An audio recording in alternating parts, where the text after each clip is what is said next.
ಚೆನ್ನಾಗಿ ಗೀತೆ ಹೇಳ್ಕೊಟ್ಟಿದ್ದ. ಎಲ್ಲೂ ನೌಕರಿಗೆ ಹೋಗಿಲ್ಲ, ಉದ್ಯೋಗಕ್ಕೆ ಹೋಗಿಲ್ಲ, ಯಾರ ಹತ್ರವೂ ಬೇಡಲಿಲ್ಲ. ಆದ್ರೂ ಗುರುಕುಲ ನಡೀತಾ ಇತ್ತು. ಯಾರೋ ಪ್ರೇರಿತರಾಗಿ ತಂದು ಕೊಡ್ತಾ ಇದ್ರು ದವಸ ಧಾನ್ಯಗಳನ್ನ, ಅಕ್ಕಿ ಬೇಳೆ ಎಲ್ಲ ಕೊಡೋರು ನಡೀತಿದ್ರು. ಒಂದು ದಿವಸ ಮನೆಯಲ್ಲಿ ಎಲ್ಲ ಆಗಿ ಹೋಗಿದೆ, ಅಕ್ಕಿ ಇಲ್ಲ, ಬೇಳೆ ಇಲ್ಲ, ಬೆಲ್ಲ ಇಲ್ಲ, ಯಾರೂ ತಂದು ಕೊಡ್ಲಿಲ್ಲ. ದೇವ್ರ ಮೇಲೆ ನಂಬಿಕೆ ಇಟ್ಟಿದ್ದ, ಹೇಗಾದ್ರೂ ಕಾಪಾಡ್ತಾನೆ ಅಂತ. ಅವತ್ತಿನ ದಿವಸ ಮನೆಯಲ್ಲಿ ಏನೂ ಬರಲಿಲ್ಲ ದವಸ ಧಾನ್ಯ. ಹೆಂಡತಿ ಬಂದು ಕೇಳಿದ್ದು, ಏನ್ರಿ ಇವತ್ತು ಯಾರೂ ತಂದು ಕೊಟ್ಟಿಲ್ಲ, ಸ್ವಯಂ ಪಾಕ ಅಂತ ಕೊಡ್ತಾ ಇರ್ತಾರೆ, ಯಾರೂ ಕೊಟ್ಟಿಲ್ಲ, ಇಷ್ಟು ಜನ ಇದ್ದಾರೆ, ಇವರಿಗೆ ಹೇಗೆ ನಾವು ಊಟ ಹಾಕಬೇಕು? ಈಗ ಬೆಳಿಗ್ಗೆ 8 ಆಗಿದೆ, ಯಾಕೆ ಯೋಚನೆ ಮಾಡ್ತಿ? ಸ್ವಲ್ಪ ಹೊತ್ತಿಗೆ ಯಾರಾದರೂ ಬರ್ಬಹುದು ಅಂತ ಯಜಮಾನ. ಹೆಂಡತಿ ಬಾಯಿ ಕಳಿಸಿ 10 ಗಂಟೆ ಆಯಿತು, ಬಂದು ಯಾರೂ ಬರಲಿಲ್ಲ. ಅಡಿಗೆ ಮಾಡಬೇಕು, ಯಾವಾಗ ಮುಗಿಸಲಿ? ಒಂದಾರು ಇನ್ನು 5 ನಿಮಿಷದಲ್ಲಿ ಬಂದರೂ ಬರ್ಬೋದು, ದೇವರು ಕಳಿಸ್ತಾನೆ, ನೀನೇನು ಈ ಚಿಂತೆ ಮಾಡಬೇಡ, ದೇವರ ಮೇಲೆ ಭಾರ ಹಾಕು. 11 ಆಯಿತು, 12 ಆಯಿತು, ಬಂದು ಹೆಂಡತಿ. 12 ಗಂಟೆ ಆಯಿತು, ಊಟದ ಸಮಯ, ಇನ್ನೂ ಒಲೆ ಹೊತ್ತಿಸಿಲ್ಲ, ಅಕ್ಕಿ ಇಲ್ಲ, ಬೇಳೆ ಇಲ್ಲ, ಬೆಲ್ಲ ಇಲ್ಲ, ಏನ್ ಮಾಡ್ಲಿ? ಕೊನೆಗೆ ಹೇಳಿದ್ರು, ಇನ್ನೂ 1 ಗಂಟೆ ಕಾಯಿ, ದಿನ 12ಕ್ಕೆ ಊಟ ಆಗ್ಬೇಕು ಅಂತೇನಿಲ್ಲ, 1 ಗಂಟೆಗೂ 2 ಗಂಟೆಗೂ ಮಾಡಬಹುದು. ಆಯ್ತು, 1-2 ಗಂಟೆನೂ ಕಾದಾಯ್ತು, ಯಾರು ಬರಲಿಲ್ಲ. ಬ್ರಾಹ್ಮಣನಿಗೆ ಸ್ವಲ್ಪ ನಂಬಿಕೆ ಶಿಥಿಲಾಯಿತು. ಯೋಗಕ್ಷೇಮಂ ವಹಾಮ್ಯಹಂ ಅಂತ ಗೀತೆಯಲ್ಲಿ ಹೇಳಿದ್ದಾನೆ. ಏನ್ ನೋಡ್ಕೊಂಡೆ ನಾನು ಯೋಗಕ್ಷೇಮ? ಇವತ್ತು ಕೈ ಕೊಟ್ಟುಬಿಟ್ಟ ದೇವರು. ಮಧ್ಯಾಹ್ನ 2 ಗಂಟೆ ಆದರೂ ಒಬ್ಬರೂ ಬಂದು ಸ್ವಯಂ ಪಾಕ ಕೊಡ್ಲಿಲ್ಲ, ಅಕ್ಕಿ ಬೇಳೆ ಕೊಡ್ಲಿಲ್ಲ. ಇಷ್ಟು ಜನರಿಗೆ ಊಟ ಹೇಗೆ ಹಾಕಬೇಕು? ಹುಡುಗರಿದ್ದಾರೆ, ತಮ್ಮ ಹುಡುಗರು, ಬೇರೆ ಹುಡುಗರು, ಗೀತಾ ಅಧ್ಯಯನ ಮಾಡಲಿಕ್ಕೆ ಗುರುಕುಲ ನಡೆಸ್ತಾ ಇದ್ದಾನೆ. ಬಹಳ ಬೇಜಾರಾಯಿತು.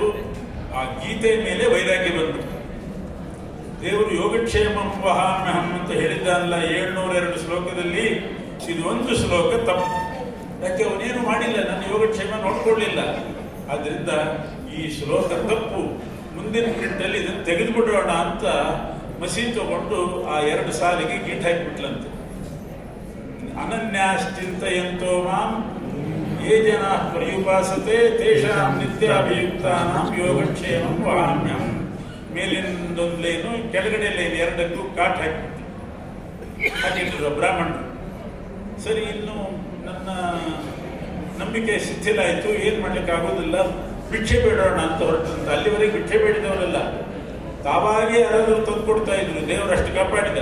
ಅವತ್ತು ಹೀಗಾದಾಗ ವರದರಾಜ, ಇದು ಕಂಚಿಯಲ್ಲಿ ನಡೆದದ್ದು, ಕಂಚಿ ವರದರಾಜ ಸ್ವಾಮಿಯನ್ನ ದೇವಾಲಯಕ್ಕೆ ಹೋಗಿ ಅಲ್ಲಿ ಹೊರಗಡೆ ಒಂದು ಪಂಚೆ ಹಾಕಿ ಕೊಡೋಣ, ದೇವಾಲಯಕ್ಕೆ ಬಂದವರೆಲ್ಲ ಒಂದಿಷ್ಟು ಬಿಡಿಕಾಸು ಹಾಕಿ ಹಾಕ್ತಾರೆ, ಅದರಿಂದ ಏನಾದರೂ ತೊಂದರೆ ಆಯಿತು ಅಂತ ಕಂಚಿ ವರದರಾಜನ ದೇವಾಲಯಕ್ಕೆ ಹೋಗ್ತಾನೆ. ಹೋಗುವಾಗ ಅಲ್ಲಿ ಸಾಲಿಗೆ ಭಿಕ್ಷುಕರು ಕೂತಿದ್ರು, ತಾನೂ ಕೂಡಬೇಕು ಅಂತ ಯೋಚನೆ ಮಾಡಿದ. ಒಂದ್ಸಲ ದೇವರನ್ನ ಕಂಡು ದರ್ಶನ ಮಾಡಿ ಬಂದು ಕೂಡೋಣ ಅಂತ ಹೇಳಿ ಒಳಗಡೆ ಹೋಗ್ತಾನೆ. ವರದರಾಜ ಸ್ವಾಮಿಯನ್ನ ನೋಡಿದರೆ ಅವನ ಹಣೆಯಲ್ಲಿ ಅಡ್ಡ 2 ಗೀಟು ಬಿದ್ದಿತ್ತಂತೆ. ಅಡ್ಡ 2 ಗೀಟು, ಅದು ಕರಿ ಮಸಿಯಿಂದ ಅಡ್ಡ ಗೀಟು. 3 ಅಡ್ಡ ಹಾಕುವವ್ರನ್ನ ನೋಡಿದ್ದೀವಿ, 3 ಉದ್ದ ಹಾಕುವವ್ರನ್ನ ನೋಡಿದ್ದೀವಿ, 1 ಹಾಕುವವ್ರನ್ನ ನೋಡಿದ್ದೀವಿ, 2 ಗೀಟು ಅಡ್ಡ ಹಾಕಿದ್ದ ಆ ಹಣೆಯಲ್ಲಿ. ಇದು ಆಶ್ಚರ್ಯ ಆಯ್ತು, ಇದೇನಿದು? ಕೂಡಲೇ ಫ್ಲಾಶ್ ಆಯ್ತು. ನಾನು ನನ್ನ ಮನೆಯಲ್ಲಿ ಗೀತೆ 2 ಸಾಲಿಗೆ ಮಸಿಯಿಂದ ಗೀಟ್ ಹಾಕಿದ್ದೀನಿ, ಗಾಟ್ ಹಾಕಿದ್ದೀನಿ, ಅದು ದೇವರ ಹಣೆಗೆ ಬಿದ್ದಿದ್ದು, ದೇವರ ಹಣೆಯಲ್ಲಿ ಬಿದ್ದಿದ್ದು.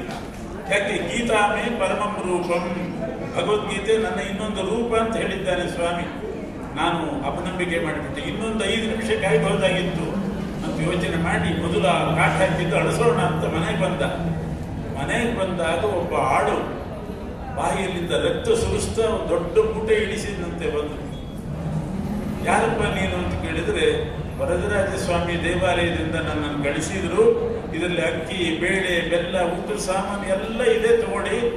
ಸ್ವಲ್ಪ ತಡ ಆಯಿತು, ತಡ ಆದದಕ್ಕೆ ಯಾರೋ ನನ್ನ ನಾಲಿಗೆ ಸೀಳ್ಬಿಟ್ರು, ಅದಕ್ಕೆ ರಕ್ತ ಬರ್ತಾ ಇದೆ ಬಾಯಿಯಲ್ಲಿ ಅಂತ ಹೇಳಿ ಇಟ್ಟು ಹೋದ್ನಂತೆ. ಆವಾಗ ಗೊತ್ತಾಯ್ತು ಅವರಿಗೆ, ನಾನಿಲ್ಲಿ ಕಾಟ್ ಹಾಕಿದ್ರೆ ಅವ್ರು ನಾಲಿಗೆ ಸೀಳಿದ ಹಾಗೆ ಆಯ್ತು, ದೇವರ ನಾಲಿಗೆ ಸೀಳಿದ ಹಾಗೆ ಆಯ್ತು. ಇನ್ನೊಂದು ಸ್ವಲ್ಪ ಹೊತ್ತು ಕಾದಿದ್ರೆ ಪ್ರತ್ಯಕ್ಷವಾಗಿ ದೇವರು ಬಂದು ಯಾವುದೋ ರೂಪದಿಂದ ಬಂದು ಕೊಟ್ಟಿದ್ದಾನೆ. ಈ ರೀತಿ ಪುರಂದರದಾಸರು ಅಂಥ ರತ್ನ ವ್ಯಾಪಾರವನ್ನು ಬಿಟ್ಟು ಮುತ್ತುಕೊಳ್ಳಿರೋ ಒಂದು ಸಕ್ಕರೆ ಮಾಡ್ತಾ ಇದ್ರು, ಅದೆಲ್ಲ ಬಿಟ್ಬಿಟ್ರು. ರಾಮನಾಮ ಪಾಯಸಕ್ಕೆ, ಕೃಷ್ಣನಾಮ ಸಕ್ಕರೆ, ಇದೇ ನಮ್ಮ ಪಕ್ಷ ಅಂತ ಭಾವಿಸಿ ಕೊನೆಗೆ ಅವ್ರು ಹೇಳಿದ ಮಾತು, ಹೆಂಡತಿ ಸಂತತಿ ಸಾವಿರವಾಗಲಿ. ನಮ್ಮ ಹೆಂಡತಿಯಿಂದ ಇಷ್ಟು ಬದಲಾವಣೆ ಆಯಿತು ಅಂತಾರೆ. ಅವರಿಂದ ಬದಲಾವಣೆ ಆದವರು ಎಷ್ಟು ಜನ ಇದ್ದಾರೆ. ಇವತ್ತು ಮಾದನೂರು ವಿಷ್ಣು ತೀರ್ಥರು ಅಂತ ಭಾಗವತ ಸಾರೋದ್ಧಾರಕಾರರು ಒಳ್ಳೆ ವೈಭವದಿಂದ ಮಂಚದ ಮೇಲೆ ಮಲಗಿದ್ದರಂತೆ. ಎದುರುಗಡೆ ಕನ್ನಡಿ, ತಮ್ಮ ಕನ್ನಡಿಯಲ್ಲಿ ತಮ್ಮ ರೂಪವನ್ನು ನೋಡಿಕೊಂಡು ವೈಭವದಿಂದ ಮಲಗಿದ್ದಾರೆ. ಹೊರಗಡೆಯಿಂದ ಯಾರೋ ಒಬ್ಬರು ದಾಸರು ಹಾಡ್ಕೊಂಡು ಹೋಗ್ತಾ ಇದ್ರಂತೆ, ಮಂಚ ಬಾರದು, ಮಡದಿ ಬಾರದು, ಕೆಂಚು ಕನ್ನಡಿ ಬಾರದು ಅಂತ ಕಿವಿ ಕಿತ್ತು ಫ್ಲಾಶ್ ಆಯಿತು. ಇದು ಶಾಶ್ವತವಲ್ಲ, ನಾನು ಹೋಗುವಾಗ ಮಂಚೆ ಬರೋದಿಲ್ಲ, ನನ್ನ ಮಾತ್ರ ಕರ್ಕೊಂಡು ಹೋಗ್ತಾರೆ, ಮಂಚೆ ಹೊತ್ಕೊಂಡು ಬರೋದಿಲ್ಲ ಯಾರು ಸ್ಮಶಾನಕ್ಕೆ. ಅದರಿಂದ ಇದೆಲ್ಲ ನಶ್ವರ, ಇದು ಕ್ಷಣಿಕ ಸೌಭಾಗ್ಯ ಅಂತ ತಿಳ್ಕೊಂಡು ಶಾಶ್ವತ ಸೌಭಾಗ್ಯ ಅಂದರೆ ಹರಿನಾಮ, ಅದನ್ನೇ ಗಾನ ಮಾಡಬೇಕು ಅಂತ ಹೊರಟವರು ಸಾರೋದ್ಧಾರಕಾರರು ವಿಷ್ಣು ತೀರ್ಥರು. ಮೊನ್ನೆ ಅವರ ಆರಾಧನೆ ಶಿವರಾತ್ರಿ ದಿವಸ. ಇಂಥ ವಿಷ್ಣು ತೀರ್ಥರು ಬದಲಾವಣೆಗೊಂಡದ್ದು ಪುರಂದರದಾಸರ ಹಾಡಿನಿಂದ. ಹೀಗೆ ಪುರಂದರದಾಸರು ಎಷ್ಟು ಕ್ರಾಂತಿ ಮಾಡಿದ್ದಾರೆ. ನಮಗೆ ಇತಿಹಾಸದಲ್ಲಿ ಒಬ್ಬರಿಬ್ಬರು ಹೆಸರು ಹೇಳ್ತೀವಿ, ಎಷ್ಟು ಜನ ಬದಲಾಗಿದ್ದಾರೋ ಏನು. ಅಂತಹ ದೊಡ್ಡ ಕೃತ್ಯವನ್ನು ಮಾಡಿದವರು ಪುರಂದರದಾಸರು. ಅವರ ಮಾತು, ಅವರ ವಾಣಿ, ಅವರ ಹಾಡುಗಳು ಉಪನಿಷತ್ತು ಅಂತ ಪ್ರಖ್ಯಾತವಾಗಿ ಪುರಂದರೋಪನಿಷತ್ತು ಅಂತ ಕರೀತಾರೆ.